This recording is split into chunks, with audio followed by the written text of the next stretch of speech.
One, two, get down. Bonjour à toutes et à tous, installez-vous, c'est l'heure de votre thérapie pop. Paid the cost to be the boss. Paid the cost to be the boss. I paid the cost to be the boss. Chers amis, bienvenue à bord pour ce nouvel épisode de Thérapie Pop, l'émission qui décrypte pour vous la musique contemporaine des années 50 à demain.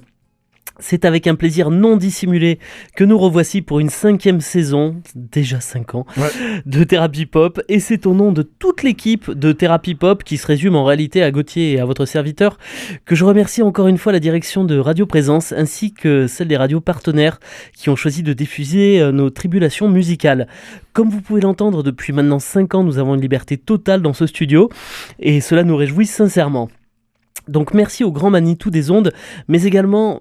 Et surtout, merci à vous, chers auditeurs, de nous suivre plus nombreux à chaque fois, enfin à ce que l'on nous murmure. C'est grâce à vous que nous sommes là et nous en sommes reconnaissants. Alors pour cette 5e saison, j'aimerais vous promettre qu'on ne vous chatouillera pas trop les tympans avec des sons obscurs de rap mexicain ou de punk albanais dont seul Gauthier a le secret, mais c'est une promesse que je pourrais pas tenir. Ce qui est sûr, c'est qu'à chaque fin de mois, après vous avoir raconté les histoires des Stones, des Beatles, de Gainsbourg, c'est au grand David Bowie de passer sur le grill de la saga Thérapie Pop pour le plus grand plaisir de mon acolyte. Et acolyte que je vous présente pour les petits nouveaux qui nous découvrent, c'est Gauthier. Salut mon grand Théo. Salut, avec sa voix ténébreuse qui ne sera pas tout au long de la saison, mais aujourd'hui il est un petit peu malado, vous le pardonnerez. Tout ceci étant dit, mon cher Gauthier, il se trouve que nous débutons le mois, enfin presque, puisque la rentrée de Thérapie Pop se fait avec une petite semaine de retard. Il est temps de mettre les enfants à l'école. Voilà, on débute, tout à fait. Nous débutons notre mois, à nous en tout cas, et c'est donc jour de prescription. Je le rappelle, pour les nouveaux ou les deux du fond qui suivent toujours pas, la prescription, c'est notre tour d'horizon de l'actualité musicale entre les sorties des derniers albums, le carnet noir auquel on ajoute hélas toujours plus de pages, la réédition d'un album mythique ou encore, comme c'est le cas ce mois-ci, la reformation d'un groupe qu'on n'espérait plus. Je te propose, Gauthier, de débuter par les petites pépites que tu nous as dénichées cet été. Et on débute avec les Américains de Ozo Ozo qui reviennent avec un 5e album intitulé Life Till Bones.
Ozo Ozo donc avec cet album intitulé Life Till Bones. Qu'est-ce qu'on s'est écouté là, Gauthier ? C'est quoi le morceau ? On s'est écouté un groupe, alors petite prescription très particulière puisque comme tu l'as dit, on est contraint de modifier nos programmes pour fêter un événement mondial dont on vous reparlera plus tard.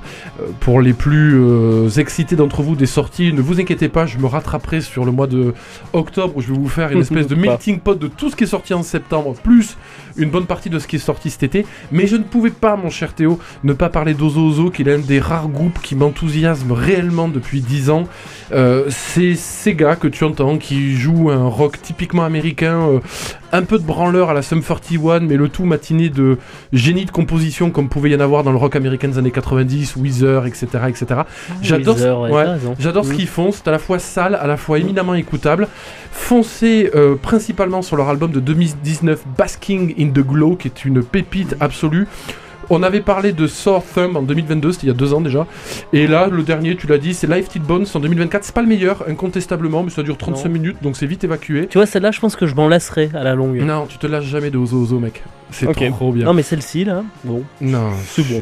Oui, mais parce que toi, dès que c'est pas parfaitement propre avec une guitare sèche, t'es pas content. T'inquiète pas, Théo, on va parler de Wonderwall.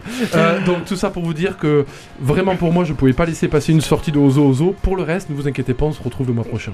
On poursuit Gauthier et on reste aux États-Unis puisque le groupe de rock indé, alors là, Dive. Ouais, Dive, je crois. Ça, à la base, ça devait s'intituler Dive en hommage à un morceau de Nirvana. Oui. Mais ça s'écrit D-I-I-V. Donc vous le prononcez comme vous voulez. Ce groupe donc qui revient après quelques péripéties, je vous les épargne, mais en gros ça tourne globalement autour de pas mal de drogue. Ils reviennent donc, disais-je, avec un 4e album intitulé Frog in Boiling Water. C'est du bon. C'est du pas mal. Je voulais en parler aussi. C'est sorti en juin ou juillet, donc en fin de saison de l'année dernière. Écoutez principalement les 2 premiers albums de Dive qui sont vraiment vraiment cool. Et sur ce dernier, écoutez la chanson éponyme Frog in Boiling Water. C'est pas leur meilleur album, mais ça reste un groupe éminemment intéressant. Et je vous là, un peu comme Ozo Ozo, qui m'a fait vraiment beaucoup vibrer avec les 2 premiers. Voilà, bon, c'est toujours un peu ces groupes, tu sais, de rock qu'on voit petit à petit perdre leur créativité, qui s'écroule. Et leur aura. Voilà, je suis pas sûr qu'on parle du prochain. Dernière chance, les gars, avec Frog in Boiling Water. La chanson éponyme est quand même super sympa. On termine notre tour d'horizon déjà. Ah ben, on a écourté parce qu'il fallait écourter là. T'as intérêt à être bon sur les suivants. Hein. Oui. On termine notre tour d'horizon avec un étonnant personnage, Gauthier, un bon barbu que l'on avait notamment rencontré derrière les fûts du sympathique groupe Fleet Foxes, qui a bien fait de les lâcher pour se produire en solo. Il revient avec, alors, je vais prendre une grande inspiration avant de vous donner le titre. British Hits, I followed my dreams and my dreams said to crawl. Ce monsieur, c'est Father John Misty. C'est pas vraiment un best-of, même si ça en a parfois les traits. Ouais. On se l'écoute ou tu nous racontes l'histoire avant ? Alors, je te raconte juste un petit truc parce que en fait je l'ai choisi en grande partie pour toi. Intéressez-vous bien évidemment à la carrière de Father John Misty, qui est un super artiste américain qu'on a retrouvé avec des featuring avec plein de monde, notamment avec Lana Del Rey sur, je crois, le dernier album ou l'avant-dernier album. C'est un vrai gars avec un vrai son folk hyper chouette. C'est très chouette. Ouais. Et justement j'ai beaucoup pensé à toi, Théo, en tombant sur l'extrait de ce dernier album. La chanson, et là aussi je prends ma respiration, I guess time just makes fools of us all. J'ai fini. Wow. C'est hyper top. C'est la chanson qui m'a accompagné, moi, une très très très grosse partie de l'été. Et c'était aussi vraiment, un peu comme pour Ozo Ozo et Dive, une façon de vous encourager à aller vous réintéresser à la discographie de ce gars. Théo, on s'écoute un extrait de cette chanson qui dure 8 minutes, donc on la met pas en entier. Mais vous pouvez me croire, de la première minute à la dernière, c'est un bijou. Je ne la recite pas, on l'écoute.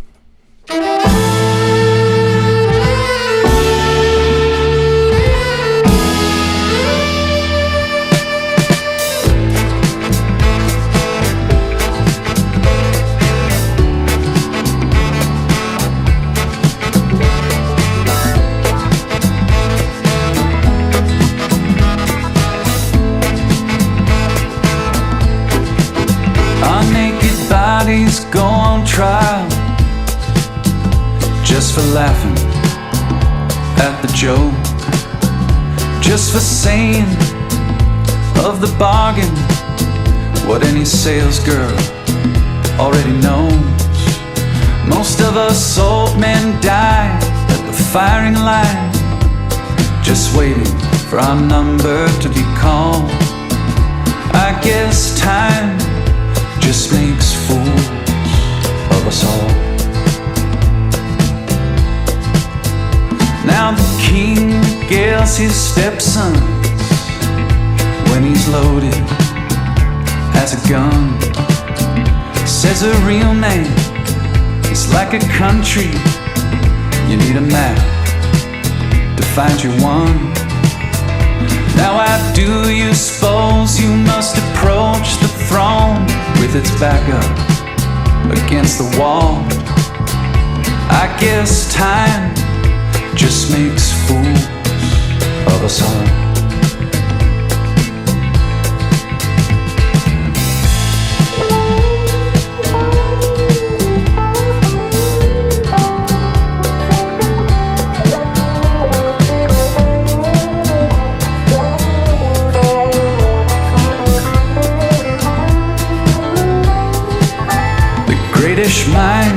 my generation, glad they conscripted in the war of defending any Goliath that would deign darken the door. C'est bon ça Théo, non? C'est très très bon. Bah, c'était pour toi mon grand. Eh ben, c'est très gentil. Je vous invite vraiment à vous intéresser en tout cas à ce que fait ce monsieur. Et c'est vrai que cette espèce de best-of est vraiment un très bon moyen d'approche. Vous êtes bien sur Radio Présence les amis, vous écoutez Thérapie Pop.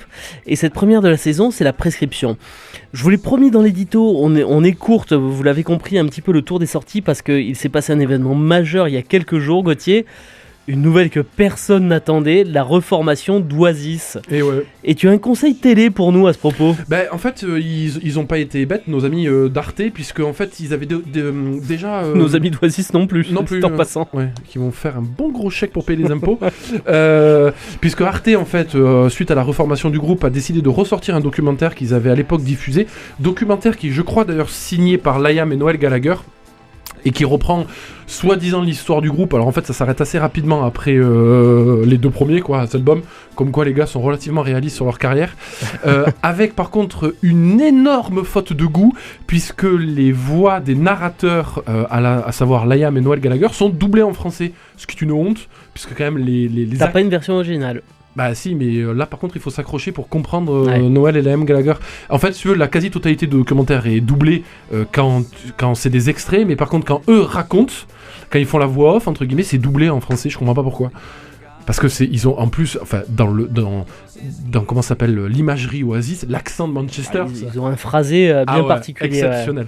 Et donc c'était l'occasion de revoir un peu ce documentaire sur les origines du groupe et qui est farci d'anecdotes plus intéressantes les unes que les autres. Vous verrez par exemple dans ce documentaire la formation du groupe par Liam Gallagher, parce que c'est Noel qui composait, mais c'est Liam Gallagher qui va former le groupe. Après, selon lui, un coup de marteau reçu sur la tête après une bagarre qui lui aurait fait, je cite, entendre la musique pour la première fois. Bien sûr. Pourquoi pas. Pendant que son frère est à l'époque rodiste pour un groupe, peu importe. C'est aussi amusant d'entendre, parce que c'est hyper bien documenté, les premiers enregistrements, les premiers live du groupe, notamment celui où ils vont se faire repérer, je crois, à Glasgow ou à Édimbourg. Enfin, c'est en Écosse, je crois que c'est à Glasgow. C'est pas Manchester en tout cas. Non, par Alan McGee. Là aussi l'anecdote est géniale, vous la verrez. Et où vous voyez Liam Gallagher chanter pour la première fois, l'une des premières fois sur scène, et où tu te rends compte qu'il a pas encore une voix ouf. Il chante bien, il a un charisme de dingue, mais il a pas encore ce ton. Il a pas trouvé son truc. Il a pas encore ce ton très rocailleux, il a pas assez fumé de clope apparemment. Encore. Mais ça viendra. Tu les vois aussi jouer l'une des premières chansons que Noel Gallagher a composées, qu'il avait composé avant que Oasis ne se crée. C'est la chanson All Around the World, qui ne sortira d'ailleurs que sur le 3e album et éminemment dispensable Bierno. De toute façon, tout ce qui dépasse le 3e album est dispensable chez eux. Et d'une certaine façon, c'est là aussi assez amusant quand tu t'intéresses, entre guillemets, à la genèse d'un groupe et à la créativité de ce groupe. Quand tu les entends jouer dans leur salle de répète, alors qu'ils ont fait quasiment aucun concert, qu'aucun album est sorti, que personne ne les connaît, All Around the World, tu te rends compte que tout est déjà là. Il y a ce rythme très lent, parce que Oasis n'a jamais joué très très vite, sauf rares exceptions. Ouais.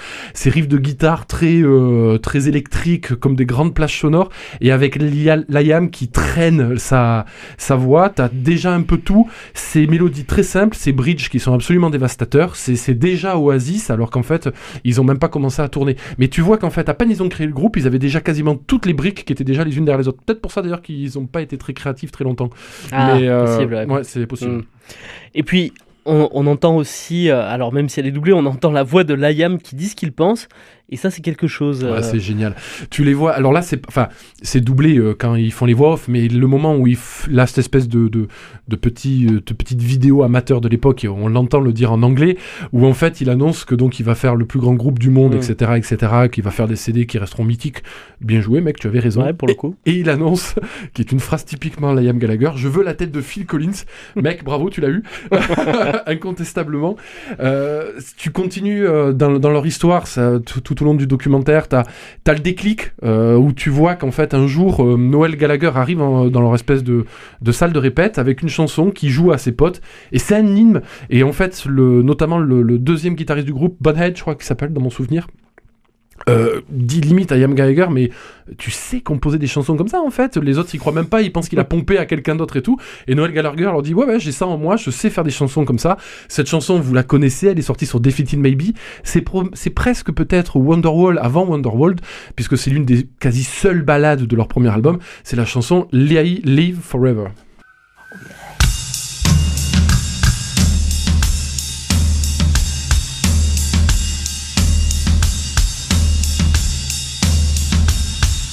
Maybe I don't really wanna know how your garden grows, 'cause I just wanna fly.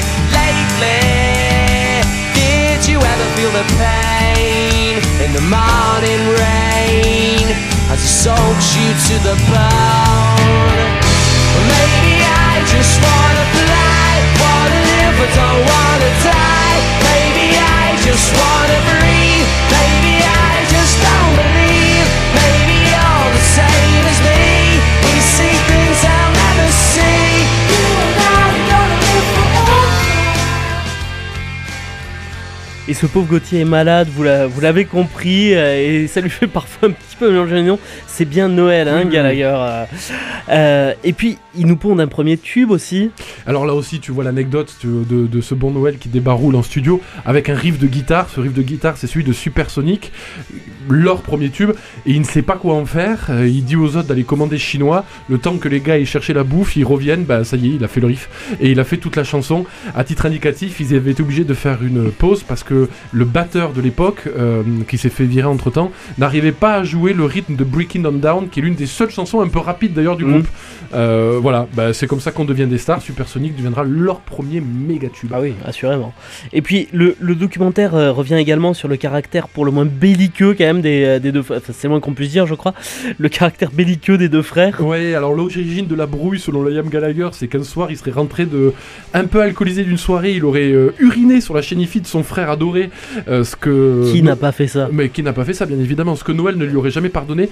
Alors la première engueulade, enfin l'une des premières engueulades a une origine peut-être beaucoup plus certaine et beaucoup plus rationnelle, c'est que quand ils partent pour la première fois jouer en Europe, à savoir à Amsterdam, ils y arriveront jamais puisque Liam Gallagher va déclencher des bagarres sur le ferry, bourré bien évidemment. Il y a une anecdote quasi bénile, tu sais, où ils se courent les uns après les autres avec les flics qui les cherchent et tout. Bon, résultat des courses, ils iront jamais jouer à Amsterdam. Je crois qu'il devait être la première partie de The Verve en plus à Amsterdam, un autre gros groupe de cette époque. Richard Ashcroft d'ailleurs et les frères Gallagher étaient très potes. Donc voilà, l'une des premières engueulades avec Noël qui dira à Liam t'es un peu chiant. Et une dernière anecdote pour la route, Gauthier, quand même. Ouais, alors deux même presque. Allez, vas-y. Enfin bon, je t'en sors vraiment une, après tu me diras si j'ai le temps pour faire l'autre. Tu as leur premier concert aux États-Unis et là encore Noël Gallagher, non, Liam, je vais y arriver, excuse-moi Théo. Liam Gallagher dans toute sa quintessence de rockstar. Ils arrivent aux États-Unis, ils se droguent comme absolument toujours. Malheureusement, ils confondent ce qu'ils prennent d'habitude, à savoir plutôt de la cocaïne, avec ce que les dealers américains leur vendent, c'est-à-dire de la méthamphétamine. Résultat des courses, personne ne dort pendant 3 jours. Ils doivent aller donner leur premier concert à Los Angeles au Whiskey à Gogo, club hyper célèbre, et aller le voir. Parce que la scène a été filmée, le roadie s'est planté dans les tracklists que les gars devaient chanter, donc ils n'ont pas les musiciens la même tracklist, mais ils vont quand même jouer. Donc en fait, tu as un guitariste qui joue une partition, l'autre guitariste qui joue une autre chanson, et Liam Gallagher Ils s'en rendent compte au début quand même. Personne au début. Ça dure 1 minute 30 où tout le monde déchiré. Les ravages de la meth. Ah ouais, c'est incroyable. Donc le concert, bien évidemment, se passe mal. Assez rapidement, tu vois Liam Gallagher balancer son tambourin puisque c'est son seul instrument sur la tête de son frère, qui le prend mal, bien évidemment. Fin de concert et première tournée américaine qui débute mal, on va dire. Ça sera la première scission du groupe, puisque Noel Gallagher, à ce moment-là, quitte le groupe, quelques jours, le temps pour lui de composer peut-être l'une des plus belles chansons du groupe, et malheureusement trop méconnue. C'est le pendant de Wonderworld, mais le Wonderworld inconnu, c'est la chanson Talk Tonight.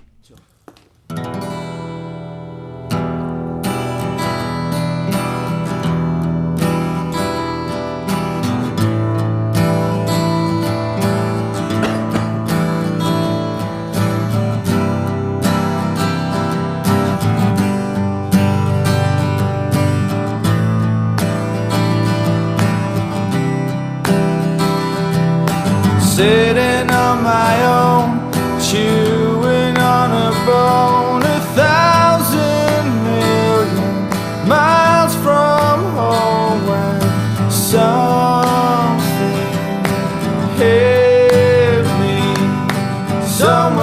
right between the eyes. Et donc Gauthier, à l'arrivée récente de la nouvelle de la reformation du groupe, on a pu voir un emballement médiatique assez conséquent. Hallucinant. Même. Et on en fait d'ailleurs partie à notre petite échelle. Une question s'est imposée à toi. Mais pourquoi en fait? Pourquoi eux? Quand tu vois le Figaro qui fait 3 articles, je crois, sur leur, alors que c'est quand même pas le public Non. cible, Le Monde, BFM TV en a parlé. Enfin, chaque fois que t'allumais un truc, les gens parlaient d'Oasis. C'est vrai que je me suis demandé pourquoi ces gars qui ont quand même une discographie qu'on peut qualifier de douteuse à bien des égards, parce que hormis les 2 premiers albums et The Master Plan, qui est une sorte de best-of de leur phase B sur laquelle il y a Talk Tonight justement, c'est quand même pas la meilleure disco du monde. Et quand tu vois à l'époque, je crois que c'est cette année que Blur s'est reformé pour jouer à Wembley, il y a eu quasiment aucun article sur la reformation de Blur, qui était pourtant le pendant d'Oasis. Ouais. Et pourtant Oasis génère cet engouement. Et alors pourquoi? Je sais pas. Il y a plusieurs facteurs, je pense, bien évidemment. Il y a le côté clash, reformation et tout. Il y a le côté aussi tube interplanétaire. Oasis a réussi à sortir Wonderwall, là où Blur n'a peut-être pas, par exemple, cette hymne absolue. Tout le monde connaît Wonderwall. Girls and Boys. Ouais, c'est pas aussi connu. Je sais pas. Wonderwall, c'est... Enfin, Oui, on est d'accord. voilà, Oui. Je pense qu'il y a... Song 2 de Blur. Même. Song 2, c'est connu par les fans de foot, mais Wonderwall, c'est exceptionnel. Enfin, en termes de notoriété. Et puis, il y a autre chose, je pense, qui est en fait représenté absolument par Liam Gallagher, c'est que Oasis, avec leur dégaine, pardon du terme, mais vraiment de branleurs de Manchester, c'est quand même des gars, si tu veux. Liam Gallagher, c'est un type qui avait toujours ses lunettes à la John Lennon, avec une coupe de cocker battu. Il a toujours souvent en tout cas, les cheveux qui tombent sur les oreilles. On a l'impression que c'est un pote qui lui a fait la coupe de cheveux. Toujours avec sa parka. Son frère dit à un moment dans le reportage, d'ailleurs, il faut bien que je le reconnaisse, mon frère est le gars qui porte le mieux la parka au monde. C'est vrai que, voilà, avec ses démarches et tout, lui, allez, enfin, regardez-le en live, Liam Gallagher. Et en fait, c'est un type dont on pourrait pas attendre grande chose à part une baston en sortie de stade, quoi, en gros, et qui va être capable, comme sur Talk Tonight, même si c'est son frère qui chante, mais sur Wonderwall, sur à peu près toutes les chansons des 2 premiers albums, à chanter des hymnes absolus. Et quand tu te dis, par exemple, Yesterday, autre hymne des Beatles, tu vois Paul McCartney avec sa tête de première communion qui te la chante, et puis ses raccords. Alors que quand tu vois Liam Gallagher, tu te dis, mais ça peut pas sortir de ce mec. Et en fait, c'est ultra rock. C'est des mecs qui font des hymnes de stade en étant des petites frappes de hooligans, quoi, en fait. Et je pense qu'ils ont amené ça, et le charisme de Liam Gallagher, je suis désolé pour ce bon Noël qui a tout composé pour le groupe, Ouais, c'est vrai. mais sans le charisme de Liam Gallagher. D'ailleurs, quand tu regardes en fait leur carrière solo, Noel Gallagher a fait des albums, à mon sens, très dispensables et effroyablement mal chantés, et Liam Gallagher a fait des albums nuls, alors lui carrément, parce qu'il sait pas composer.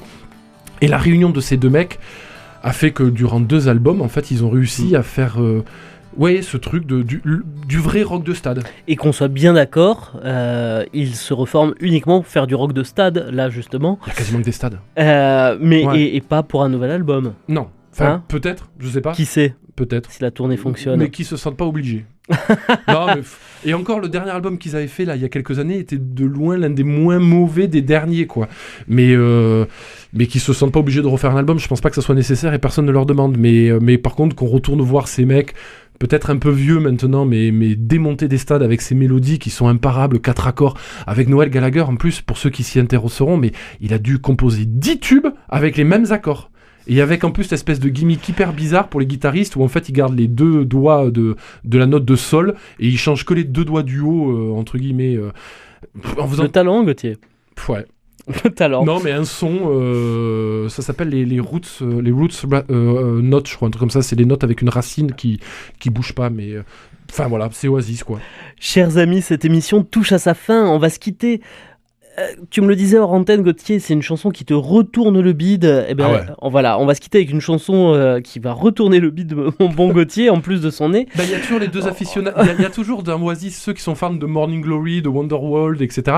Et les fans de Defeated Maybe. Je suis un fan de Defeated Maybe. Et donc, on va s'écouter Slide Away. Je vous rappelle que cette émission est à retrouver sur le site de Radio Présence, mais également sur toutes les plateformes de podcast disponibles.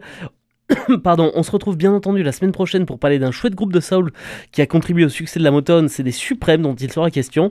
Une très belle semaine à vous, un très beau retournement de bide à toi, Gauthier. Et pour ceux qui peuvent aller voir Oasis, même si apparemment les places de concert c'est la galère, bon courage quand même. Ouais. Salut. Ciao.